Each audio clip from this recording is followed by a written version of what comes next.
Hello everyone, this is fourth lecture in DC-DC converter. In this lecture, I will discuss about DC-DC buck boost converter, which can achieve both step down voltage and step up conversion. So this is the circuit diagram of a buck boost converter. So again, we are using four components, that is one control switch, one inductor, one capacitor, and one diode. Like in buck converter and boost converter, the number of devices again will remain the same. So control switch is now connected towards the input side, and the direction of the diode will be something like this. Okay, so the marked polarities here for current and voltages are considered to be positive. So here you can see that the arrow direction actually it is positive and tail direction it is negative. Similarly, the current direction marked with red arrows, and they will represent the positive directions. Okay, so in buck boost converter actually you will see that the output voltage will be negative to that of the input voltage. uh, so this is actually because of this circuit configuration. Okay, so again we are having two states, that is one on state, another is off state. So in on state, the MOSFET here it is turned on. Okay, so once this is turned on, so positive will appear here. Okay, similarly the output voltage direction is positive here, negative here. So this diode will be in reverse bias condition. Okay, so that will be open circuited. So during on time, the diode is in reverse bias condition, and it will be open circuited. Okay, so you can see that we are having now two loops in on state. One is this loop in which input supply and inductor appears. In second loop, you can see that the capacitor actually will give the current to the load. Okay, so current will supply to this load. That means this IC will be negative, and that will be equal to minus I naught. Okay, because the load is drawing the current I naught. So here you can see that this diode is open. So in this circuit, if you apply the KVL, you will find that the voltage across this inductor will be V in, which is positive. So the current through this inductor will be IL is equal to 1 upon L integration V in times dt. So V in is a constant value, we can take out of the integration. So V in upon L integration dt. So from time t1 to t2, if we integrate that, so we will find that the current through this inductor will rise linearly from time t1 to t2.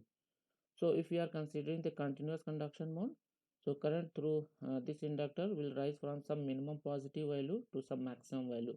Okay, in this continuous case, you will see that IL actually will rise from zero value. Okay, so here we are considering only continuous case. So we are this IL value actually will rise from some minimum value to some maximum value. In the meantime, the capacitor will discharge to this load, and it is supplying the load current I naught. Okay, now in off state, the switch is actually turned off. So here you can see that switch is open circuited. So to maintain the continuity of this inductor current, this diode will be now in forward bias condition, and it will provide the path for this inductor current.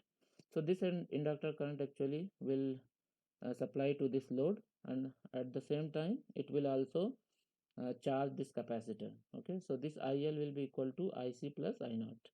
Okay, so in off state actually capacitor is getting charged, in on state it is getting discharged. Okay, so this inductor current now will supply to this capacitor and to this load. Okay, through this path, because this is open circuited. So input side you can see that it is something like buck converter, and output side it behaves like something like boost converter. Okay, so these explanations from T0 to T1, that is on state, and T1 to T2, that is off state, you can read from these slides. So if you want to draw the idealized waveforms of a buck boost converter in steady state, you can see that VGS is DTS, that is on time, then 1 minus dTs, that is off time. So this will comprise one time period. Okay, and the same thing will repeat in next switching cycle. Okay, so IL, you can see in on state it is rising from some minimum value here to some maximum value here. Okay, then in off state from some maximum value it will fall to some minimum value. So the ripple in the inductor current, that is represented with delta IL. So if you want to plot for switch current, you can see that switch current is nothing but, in on state you can see the switch current is nothing but the inductor current, because this side it is open circuited. So this, the same thing will appear here, that is the switch current. During off state it is open circuited, so the current will be 0. So in off state you can see the current is 0. Now the switch current actually will have the same ripple, because it is rising from the same minimum value to the same maximum value as that of the inductor current. Similarly for diode, you can see that in on state it is open circuited, so it is 0. During off state, the diode current will be equal to the inductor current, because it is appearing in series with the inductor. So you can see that this fall portion of the current will be same as that of the diode current. Again the ripple will be same, because it is falling from some maximum value to that minimum value. Okay, so ripple in that current will again remains the same. If you want to plot the capacitor current, so you can see during on state it is minus I naught, which is a constant value. Okay, so this is minus I naught. During off state you can see that the capacitor current basically will be equal to IL current, that is inductor current, minus the output current. Okay, so this portion actually you can see, if we remove from this portion I naught, so we will get, or we have to remove I naught from this portion, so we will get IC. So IC is nothing but IL minus I naught.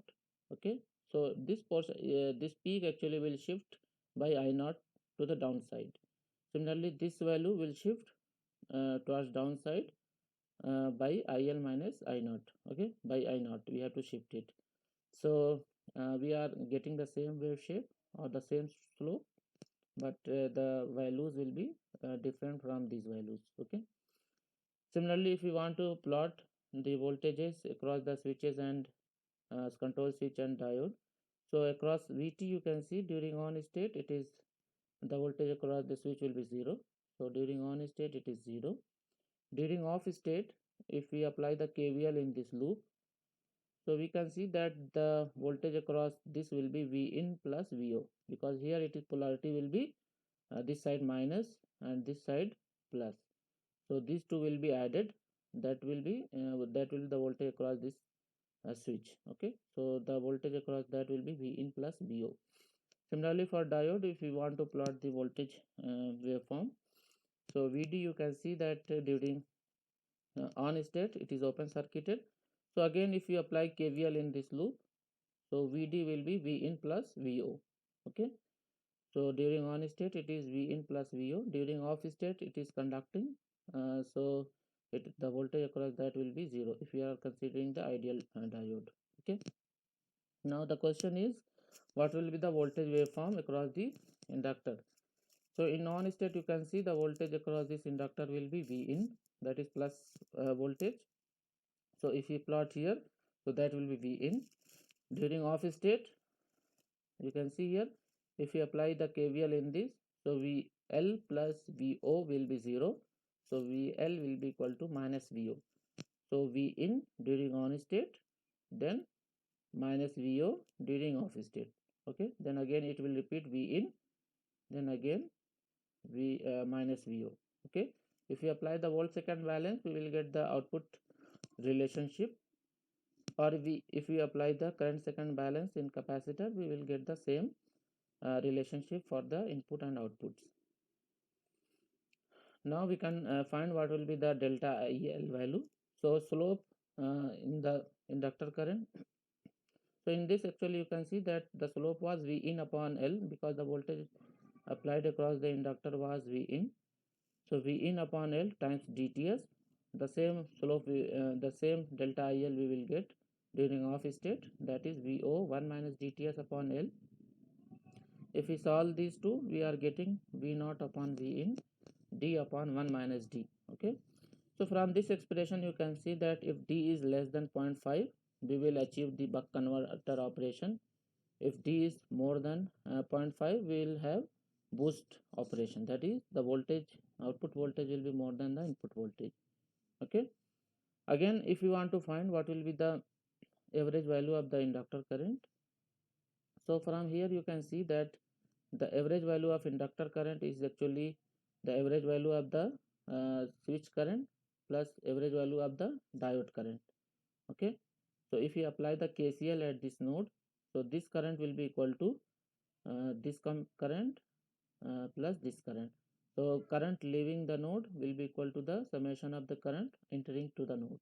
Okay, so IL average will be equal to ID average plus IT average.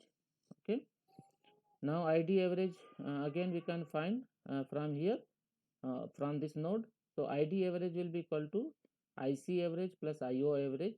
So IC average we know that it is always 0, because whatever capacitor charge, the same amount it will discharge. Okay, so ID average is nothing but IO, that is output current, and IT average you can see that it is in series with the input, so this is nothing but the input current. Okay, so IT average is I in. If we substitute here, so IL average we will find I in plus IO. Okay, and again this IO upon I in will be D upon 1 minus D. If we substitute here, so we are getting IO upon 1 minus D. Okay, now we can find the IL RMS. So you can see that the wave shape of inductor current is similar to that of a buck converter. So delta IL square upon 12 plus IL average square. Here delta IL average, delta IL actually you can substitute from the previous expression, or from here we can substitute the delta IL value. And IL average actually it is nothing but I in plus IO that we have solved. Just see here, IL average was I in plus IO.